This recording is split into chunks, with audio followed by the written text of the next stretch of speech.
Good morning everyone. आप सभी को अपने यूट्यूब चैनल में स्वागत है।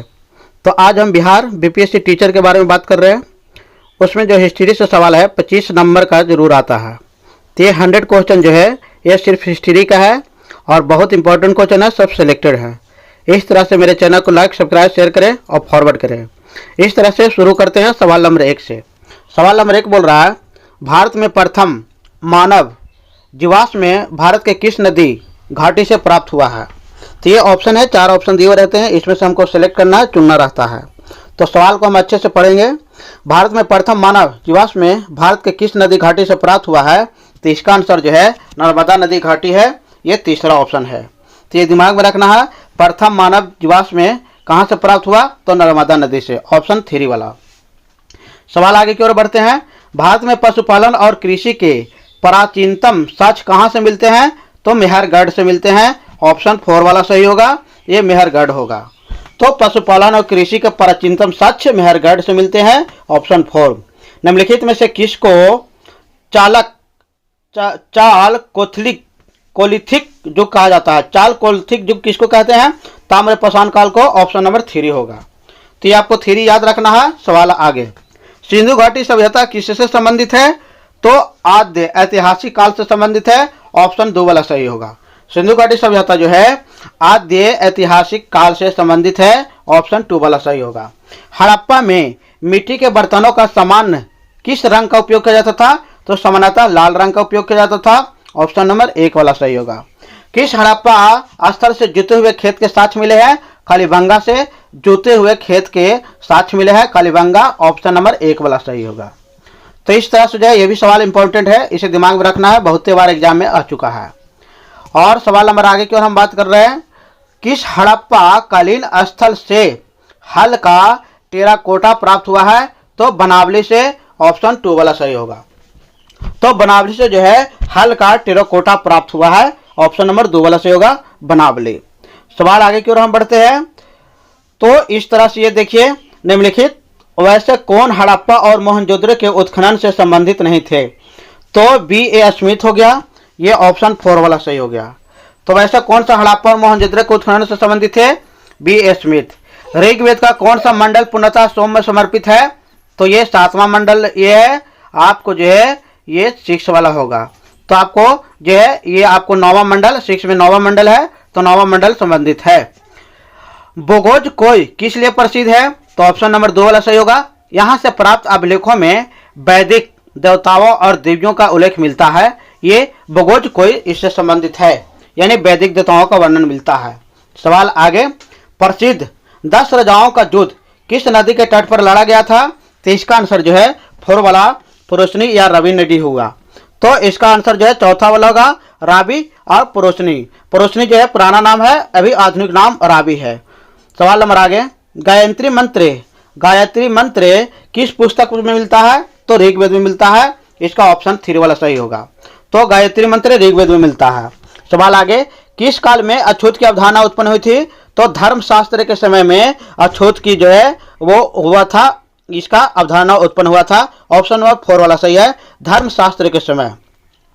महात्मा बुद्ध का महापरिनिर्वाण कहाँ हुआ था, तो कुशीनगर में हुआ था। महापरिनिर्वाण का मतलब निधन, तो महात्मा बुद्ध का निधन जो है कुशीनगर में हुआ था, या महापरिनिर्वाण कुशीनगर में हुआ था, ऑप्शन 3 वाला होगा। सवाल आगे, महात्मा बुद्ध ने अपना पहला उपदेश किस स्थान पर दिया था, तो सारनाथ, इसका आंसर दूसरा होगा, सारनाथ वाला होगा। और पहला उपदेश का मतलब है कि धर्म चक्र परिवर्तन, तो धर्म चक्र परिवर्तन कहाँ हुआ था शुरू में, तो सारनाथ में हुआ था, ये महात्मा बुद्ध ने अपना पहला उपदेश दिए थे। सवाल आगे, कनिष्क के शासनकाल में बौद्ध सभा किस नगर में आयोजित हुई थी, तो कनिष्क के शासनकाल में बौद्ध सभा जो कहाँ आयोजित हुई थी, तो ऑप्शन नंबर 3 होगा, कश्मीर में हुई थी। तो कनिष्क के समय में जो है कश्मीर में बौद्ध सभा का आयोजन हुआ था। सवाल आगे, किस शासक ने चतुर्थ बौद्ध संगीति कश्मीर में आयोजित किया था, तो कनिष्क के शासनकाल में। तो चतुर्थ बौद्ध संगीति जो है कश्मीर में हुआ था, और इसमें कनिष्क से शासक के समय में हुआ था। सवाल आगे, तीसरी बौद्ध सभा किस स्थान पर बुलाई गई थी, तो पाटलिपुत्र में। तीसरी बौद्ध सभा जो है वो पाटलिपुत्र में बुलाई गई थी, ऑप्शन नंबर 2 वाला सही होगा। यह अशोक के शासनकाल में हुआ था, तो तीसरी बौद्ध सभा की जो है कहाँ बुलाई गई, तो पाटलिपुत्रा। सवाल आगे, बुद्ध के जीवन में 4 महत्वपूर्ण घटनाएं और उससे संबंधित स्थान क्या है, तो इसकी जानकारी रखना है। जन्म लुबनी में हुआ था, ज्ञान की प्राप्ति बोधगया में हुआ था, प्रथम उपदेश सारनाथ में हुआ था और निधन जो है कुशीनारा में हुआ था। सवाल आगे, बोधगया में महाबोधि मंदिर बनवाया गया था और कहाँ पर बनवाया गया, किस लिए, तो ये ज्ञान की प्राप्ति के हुआ था इसलिए बनवाया गया था और ये दूसरा में हुआ था। तो ऑप्शन नंबर 2 हो गया, ज्ञान की प्राप्ति के कारण। सवाल नंबर आगे, बोधगया में बोधि वृक्ष अपने वंश की किस पीढ़ी का है, तो बोधगया में बोधि वृक्ष है अपने वंश का 5वीं पीढ़ी का है। ऑप्शन नंबर 3 सही होगा। तो यह 5वीं पीढ़ी का हो गया। तो इस तरह से आपको दिमाग में रखना है। त्रिपिटक किस की धार्मिक पुस्तक है, तो त्रिपिटक जो है ये बौद्ध धर्म की धार्मिक पुस्तक है, ये अच्छे से दिमाग में रखना है। तो त्रिपिटक जो है किसकी धार्मिक पुस्तक है, तो बौद्ध की है। ऑप्शन नंबर 1 वाला सही होगा। और इसके बाद त्रिपिटक किसकी धार्मिक पुस्तक है, अब विनय सूत्र धर्म से संबंधित है। और इसके बाद जैन का जो है ये धार्मिक पुस्तक त्रिरत्न है। त्रिरत्न जैन से होगा और त्रिपिटक बौद्ध से होगा। ये दोनों का कंफ्यूजन आपको क्लियर रखना है। तो त्रिरत्न रहेगा तो जैन ऑप्शन चुनना है और त्रिपिटक रहेगा तो बौद्ध ऑप्शन चुनना है। सवाल आगे, त्रिरत्न जैन से संबंधित है और जैन धर्म त्रिरत्न का मतलब होता है एक में सम्यक दर्शन, दूसरा में सम्यक ज्ञान और तीसरा सम्यक चरित्र। सवाल आगे की बात कर रहे हैं, विश्व का सबसे ऊंचा कहा जाने वाला विश्व शांति स्तूप बिहार में कहाँ स्थित है, राजगीर में है और ये 400 मीटर ऊंचाई है। सवाल आगे, गौतम बुद्ध को एक देवता का स्थान किस राजा के समय में प्राप्त हुआ था, तो कनिष्क के समय में प्राप्त हुआ था। ऑप्शन नंबर 2 वाला सही है। तो गौतम बुद्ध को एक देवता का स्थान हुआ था। सवाल आगे, बुद्ध की प्राचीनतम प्रतिमा किस शैली में प्राप्त हुई थी, तो ये गंधार शैली में हुआ था, ये मथुरा में पड़ता है। ऑप्शन नंबर 1 वाला सही होगा। तो बुद्ध की प्रतिमा जो है वो प्राचीन प्रतिमा क्या है, तो गंधार की शैली में है। नालंदा विश्वविद्यालय किसके शासनकाल में स्थापित हुआ, तो गुप्त शासनकाल में हुआ था, गुप्त वंश में। ऑप्शन नंबर 3 वाला सही होगा। तो नालंदा विश्वविद्यालय किसके शासनकाल में स्थापित हुआ, तो गुप्त वंश के काल में और ये ऑप्शन 3 सही होगा। सवाल आगे, तो इस तरह से हो गया कंप्लीट। और सवाल नंबर 27 के बाद 28वां हम देख रहे हैं। तो ये देखिए सवाल का 28वां स्क्रीन पर आपको नजर रखना है। और नालंदा विश्वविद्यालय स्थापना, ठीक, नालंदा विश्वविद्यालय किसके लिए प्रसिद्ध है, तो बौद्ध धर्म दर्शन के लिए प्रसिद्ध है। नालंदा विश्वविद्यालय किसके लिए प्रसिद्ध है, बौद्ध धर्म दर्शन के लिए प्रसिद्ध है। सवाल आगे की हम बात कर रहे हैं। तो ये देखिए कथन एक और भी दिया गया है। कह रहा 12वीं शताब्दी के अंत तक विश्वविद्यालय का पतन हो गया था और महावीर की राजकीय संरक्षण की मिलना बंद हो गया था। ये ए दोनों सही है और ए बी का सही व्याख्या करता है। तो इस तरह से ये सही है, ऑप्शन ए वाला सही होगा। सवाल आगे, नव नालंदा महाविहार किसके लिए विश्वविद्यालय प्रसिद्ध है, तो बोली अनुसंधान के लिए। सवाल आगे, निम्नलिखित में से कौन सी बौद्ध है और जैन धर्म के समान नहीं है, तो आत्मदमन ये दोनों के लिए समान नहीं है। आत्मदमन ऑप्शन वाला 3 होगा। तो इस तरह से हो गया 3 इसका आंसर। और इस तरह से जो है ये ध्यान देना है कि जैन धर्म और बौद्ध धर्म दोनों असमान थे। सवाल आगे, महावीर स्वामी का जन्म कहाँ हुआ था, तो कुंडल ग्राम में हुआ था। ऑप्शन नंबर 1 वाला सही होगा। महावीर स्वामी का जन्म जो है ये कुंडल ग्राम में हुआ था। ऑप्शन नंबर 1 सही है। तो ये कुंडल ग्राम दिमाग में रखना है कि महावीर का जन्म स्थान है। सवाल आगे, महावीर स्वामी का मोक्ष कहाँ प्राप्त हुआ था, तो पावापुरी में। ये इसका जो है निवान कवैल होगा और ये पावापुरी में जो है मोक्ष प्राप्त हुआ था, यानी निधन हुआ था महावीर का। तो महावीर स्वामी का हो गया। सवाल आगे, महावीर स्वामी का प्रथम शिष्य कौन था, तो जमाली था और ये इनके दामाद थे। तो जो है महावीर स्वामी का प्रथम शिष्य कौन था, जामाली। सवाल आगे देख रहे हैं। तो इस तरह से देखिए आगे सवाल, निम्नलिखित में से कौन सा सबसे महत्वपूर्ण सबसे पूर्वकालिक जैन ग्रंथ कहलाता है, तो 14 पूर्व जो है सबसे पूर्वकालिक जैन ग्रंथ कहलाता है। पूर्वकालिक जैन ग्रंथ सबसे कौन कहलाता है, तो 14 पूर्व। सवाल आगे, महावीर स्वामी का प्रथम शिष्य कौन था, जमाली। ये ऑप्शन नंबर 1 सही हो गया। तो आपको दिमाग में रखना है ऑप्शन नंबर 1 को। और इस तरह से जो है ये पूरा कंप्लीट हो गया। शायद ये रिपीट क्वेश्चन हो गया होगा, ये आपको अच्छे से दिमाग में होगा। सवाल आगे, आजीवक संप्रदाय के संस्थापक कौन थे, तो मखली गोसाल थे। मखली गोसाल आपको ऑप्शन याद रखना है, आजीविक संप्रदाय मखली गोसाल। बराबर और नागार्जुन की गुफाओं पर का उपयोग किसके आश्रय गृह के रूप में किया जाता है, तो आजीवक के रूप में। बराबर और नागार्जुन का आजीवक के रूप में प्रयोग किया जाता है। पाटलिपुत्र के संस्थापक कौन थे, उदयन। ऑप्शन नंबर 1 वाला सही होगा। पाटलिपुत्र के संस्थापक कौन थे, उदयन। ये ऑप्शन जो है ए वाला होगा। सवाल आगे, पाटलिपुत्र के किस शासक ने अपनी राजधानी को बनाया था, तो चंद्रगुप्त मौर्य ने बनाया था। ये आपको याद रखना है। तो ऑप्शन नंबर 1 हो गया। सवाल नंबर आगे, मगध साम्राज्य का उत्कर्ष किस शताब्दी में हुआ था? तो ये ऑप्शन ये होगा। आगे सवाल नंबर, विश्व का पहला गणतंत्र वैशाली किसके द्वारा स्थापित किया? तो लिच्छवी के द्वारा। ऑप्शन नंबर 4 वाला सही होगा। तो पहला जो है 16 महाजनपदों की सूची कहाँ मिलता है? तो अंगुत्तर निकाय में मिलता है। ऑप्शन बी वाला सही होगा, दूसरा सही होगा। 16 महाजनपदों का सूची कहाँ मिलता है? अंगुत्तर में। सवाल आगे, मगध की राजधानी कहाँ है? राजगिरी। ऑप्शन 3 वाला सही होगा। मगध की राजधानी कहाँ थी? तो राजगिरी थी, राजगिरी। ऑप्शन 3 वाला सही होगा। सवाल आगे, अजातशत्रु किस वंश का शासक था? तो हर्यक वंश का शासक था। अजातशत्रु किस वंश से संबंधित है? तो हर्यक वंश है। ऑप्शन नंबर 2 वाला सही होगा, ये हर्यक वंश। नंद वंश के बाद मगध में किस राजवंश का शासन हुआ? तो मौर्य का। नंद वंश के बाद मगध में किस राजवंश का शासन हुआ? मौर्य वंश का हुआ। ऑप्शन नंबर 1 वाला सही होगा। सवाल आगे, निम्नलिखित में से कौन सा राजा सिकंदर के समकालीन थे? तो घनानंद। ऑप्शन सी वाला सही होगा। निम्नलिखित में से कौन सा राजा सिकंदर के समकालीन थे? तो समकालीन थे, तो ये हो गया। सवाल आगे, भारत में पहले साम्राज्य का स्थापित किस शासक द्वारा हुआ? चंद्रगुप्त राज्य के द्वारा। पहले साम्राज्य की स्थापना चंद्रगुप्त मौर्य। सवाल आगे, किसके ग्रंथ में चंद्रगुप्त मौर्य का विशेष रूप से वर्णन हुआ है? तो विशाखा दत्त में विशेष रूप से वर्णन हुआ है चंद्रगुप्त मौर्य का। सवाल नंबर आगे, यानी लेखक जस्टिन द्वारा किसे सेंट्रोकोटस कहा गया? तो चंद्रगुप्त मौर्य को सेंट्रोकोटस कहा गया। और किसने कहा? तो जस्टिन ने कहा, जस्टिन ने। सवाल नंबर आगे, सेंट्रोकोटस चंद्रगुप्त मौर्य की पहचान किसके लिए की थी? तो विलियम जोन्स के लिए की थी। ये दिमाग में रखना है, सेंट्रोकोटस। सवाल आगे, कौटिल्य का पुस्तक अर्थशास्त्र किस विषय पर आधारित है?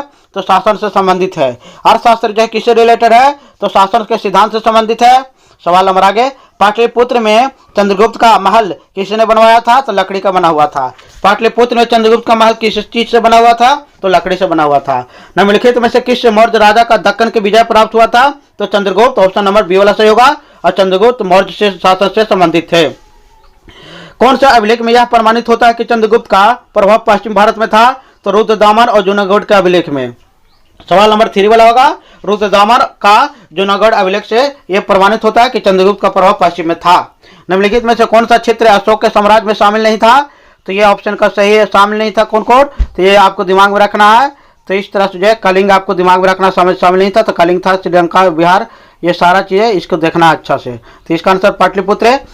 ये कारा अशोक के शासनकाल में किस सभा में आयोजित हुई थी? तो पाटलिपुत्र में। ये आपको दिमाग में रखना है, ये पाटलिपुत्रा। अशोक के शिलालेख में कौन सी भाषा प्रयुक्त हुई थी? तो प्राकृत। अशोक के शिलालेख में कौन सा भाषा प्रयुक्त हुई? तो अशोक के समय में प्राकृत ज्यादा जो है प्रचलित हुआ था।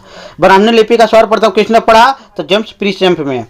निम्नलिखित में से प्राचीन भारत में कौन सी लिपि दाहिने से बाएं लिखी जाती थी? खरोष्टी। दाहिना से बायां खरोष्टी लिपि लिखी जाती थी। ऑप्शन नंबर 2 वाला सही होगा। अपने शिलालेख में अशोक सामान्यतः किस नाम से जाने जाते हैं? प्रियदर्शी। अपने शिलालेख में अशोक किस नाम से जाने जाते हैं? प्रियदर्शी अपने शिलालेख के नाम से जाने जाते हैं। ऑप्शन नंबर 2 वाला सही है। किस अभिलेख में अशोक ने स्वयं को मगध का सम्राट बताया है? तो ब्राह्मण स्तंभ में बताया है। ऑप्शन नंबर 4 वाला सही होगा।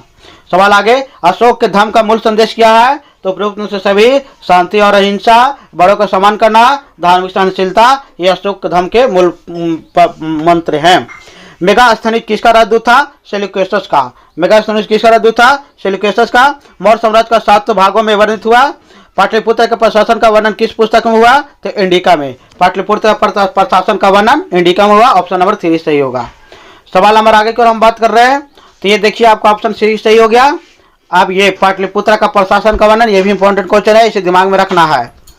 अब इसके बाद मौर्य काल में शिक्षा का सबसे प्रसिद्ध केंद्र कौन सा था? तो तक्षशिला था। ऑप्शन नंबर 3 वाला सही होगा। तो ये तक्षशिला आपको दिमाग में रखना है। मौर्य से काल का शिक्षा का सबसे प्रसिद्ध केंद्र कौन था? तक्षशिला। सवाल आगे की ओर बढ़ रहे हैं। अंतिम मौर्य सम्राट कौन था? तो बृहदर था। अमृत मौर्य सम्राट कौन था? बृहदर था। तो बृहदर था। ये सवाल आपको दिमाग में रखना है। सवाल हमारे आगे हम बात कर रहे हैं, किस अभिलेख में रुद्रदामन प्रथम का विभिन्न उपलब्धि वर्णित है? तो जूनागढ़ में है। तो ये जूनागढ़ दिमाग में रखना है। सवाल नंबर आगे की हम बात कर रहे हैं, निम्नलिखित में से किसके सर्वप्रथम व्यापक पैमाना का मुद्रा चलन हुआ? तो ब्रिम में। ऑप्शन सी वाला सी होगा। शुंग वंश के बाद किस वंश का भारत में राज किया? तो कण्व वंश का है। ये ऑप्शन 4 वाला सही होगा। सवाल हमारे आगे की हम बात कर रहे हैं, गंधार शैली किसके समय में फैली फूली? तो कुषाण के समय में फैली। ऑप्शन नंबर 1 वाला सही होगा। गंधार शैली कुषाण शासन के समय में फैली बढ़ी और विकास किया, डेवलप किया। सवाल आगे, राजा खरवेल का नाम किस लेख से जुड़ा हुआ है? तो हाथी गुफा अभिलेख से जुड़ा हुआ है, कलिंग से संबंधित है। तो राजा खरवेल का नाम किससे जुड़ा हुआ है? तो हाथी गुफा से। निम्नलिखित में से राजाओं में से किसका जैन धर्म के प्रति भारी झुकाव था? खरवेल का जैन धर्म के भारी झुकाव था, जैन धर्म की ओर प्रति झुकाव था। खरवेल का ऑप्शन 3 है। कलिंग नरेश से खरवेल का संबंध किस वंश से था? तो महामेधवाहन वंश से था। महामेधवाहन वंश से था खरवेल का संबंध, महामेधवाहन। पेरिलिप्स और द इरिथ्रियन किसी पुस्तक की किसने लिखा? तो एक अनाज जो है अज्ञात नाविक ने लिखा था। ये आपको दिमाग में रखना है। सवाल आगे, प्राचीन भारत का नेपोलियन किसे कहा जाता है? समुद्रगुप्त को। ऑप्शन नंबर 4 वाला सही होगा। प्राचीन भारत का नेपोलियन किसे कहा जाता है? समुद्रगुप्त को। सवाल नंबर 8 की बात कर रहे हैं। गुप्त सम्राट कौन सा है जिसने हुनों को पराजित किया? स्कंदगुप्त। ऑप्शन नंबर 3 वाला सही होगा। जो गुप्त सम्राटों में कौन सा है जो हुनों को पराजित किया? स्कंदगुप्त। सवाल आगे, प्रसिद्ध चीन यात्री फाहियान किसके शासनकाल में भारत आया? चंद्रगुप्त द्वितीय का शासन आया। फाहियान कब आया? तो चंद्रगुप्त द्वितीय के शासनकाल में आया था। सवाल आगे, निम्नलिखित में से कौन सा बंदरगाह गुप्त काल से में भारतीय व्यापार के लिए उपयोगित किया गया?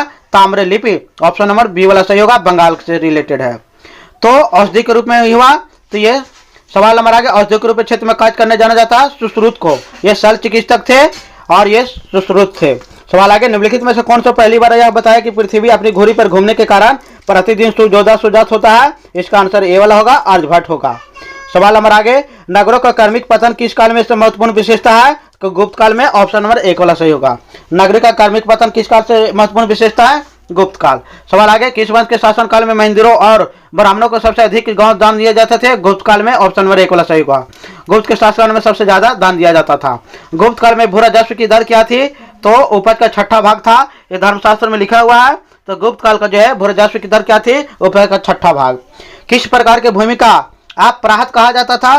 तो बिना जोती हुई जंगली भूमि को अपराहत किया जाता था। अपराहत भूमि का मतलब था बिना जोता हुआ भूमि। सवाल नंबर आगे, चीन यात्री यानी शु युंग भारत के कब यात्रा किया था?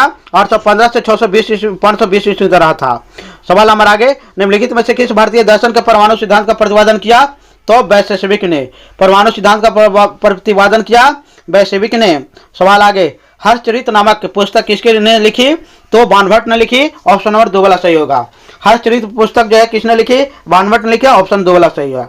कभी बाणभट्ट कहाँ के निवासी थे? तो ये उपरोक्त में से कोई नहीं थे। और कहाँ से निवासी थे? तो इसमें से कोई ऑप्शन सही नहीं है। ऑप्शन नंबर 4 वाला सही होगा। हर्षवर्धन के शासनकाल में किस चीनी यात्री भारत आया था? ह्वेनसांग। हर्षवर्धन के समय ह्वेनसांग आया था। ऑप्शन बी वाला सही होगा। सवाल नंबर आगे, ह्वेनसांग भारत की यात्रा के समय सूती कपड़ा के उत्पादन के लिए सबसे प्रसिद्ध नगर कौन था? मथुरा था। इसको मथुरा आंसर देना है। तो ये मथुरा हो गया, आपको दिमाग में रखना है। सवाल नंबर आगे क्यों हम बढ़ रहे हैं? तो इस तरह से हो गया। 93, ह्वेनसांग ने किस विश्वविद्यालय में अध्ययन किया था? तो नालंदा में किया था। ह्वेनसांग किस विश्वविद्यालय में अध्ययन किया? तो नालंदा में किया। ये ऑप्शन नंबर बी वाला सही है। ह्वेनसांग ने किस विश्वविद्यालय में अध्ययन किया? तो नालंदा। ऑप्शन बी वाला सही होगा, दूसरा ऑप्शन सही होगा। सवाल नंबर आगे की ओर हम बात कर रहे हैं। ह्वेनसांग की शासनकाल में और नालंदा विश्वविद्यालय के विनाश का कारण क्या था? तो मुसलमान। नालंदा विश्वविद्यालय विनाश का कारण क्या था? तो मुसलमान के कारण विनाश हुआ। ऑप्शन नंबर 1 वाला सही है। सवाल नंबर आगे, खजुराहो मंदिर का निर्माण किसके द्वारा किया गया? तो चंदेल के द्वारा। ये छतरपुर का राजा मध्य प्रदेश के थे। खजुराहो मंदिर का निर्माण किसने किया? तो चंदेल ने किया था। निम्नलिखित में से किस राजवंश का उल्लेख संगम साहित्य में नहीं हुआ है? तो ये कदम का उल्लेख संगम साहित्य में नहीं हुआ है। ये ऑप्शन ए वाला सही होगा, दिमाग में रखना है। संगम युग में जो उदयपुर किस लिए विख्यात है? तो कपास के व्यापार के लिए उदयपुर विख्यात है। उदयपुर किस लिए विख्यात है? कपास के लिए। दक्षिण भारत के मंदिरों में आकर्षण द्वार को क्या कहा जाता है? गोपुरम। आकर्षण द्वार को क्या कहा जाता है? गोपुरम। ऑप्शन नंबर बी वाला सही होगा। सवाल नंबर आगे की ओर बढ़ रहे हैं। तो ये गोपुरम हो गया। मुद्रा राक्षस के लेखक कौन थे? विशाखदत्त। मुद्रा राक्षस के लेखक कौन थे? विशाखदत्त। इस तरह से मेरा जो है 100 क्वेश्चन हिस्ट्री के कंप्लीट हुए। ये बिहार टीचर आगामी के लिए बहुत इंपॉर्टेंट है और बीपी से तैयारी करें उसके लिए इंपॉर्टेंट है एवं अन्य एग्जाम के लिए भी इंपॉर्टेंट है। इस तरह से लाइक शेयर करें, फॉरवर्ड करें।